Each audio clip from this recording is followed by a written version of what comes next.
আসসালামু আলাইকুম, সবাই কেমন আছেন? আশা করি সবাই ভালো আছেন। আসুন আজকে আমরা নতুন একটা অজানা তথ্য জেনে নিই। সেটা বগুড়া দুপচাঁচিয়া ধাপের হাটে যে সাইড দিয়ে যে নদীটি অতিবাহিত হয়েছে, সেই নদীর ভেতরে পানি এখন বর্তমানে নাই, অনেকটাই কমে গেছে।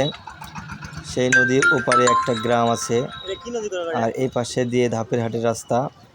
তো সেই রাস্তা পারাপারের জন্য তারা যে বাঁশের দ্বারা যে ব্রিজটি তৈরি করেছে, সুন্দরভাবে সেটা তৈরি করেছে এবং অনেক হাজার হাজার বাঁশ এখানে লাগছে।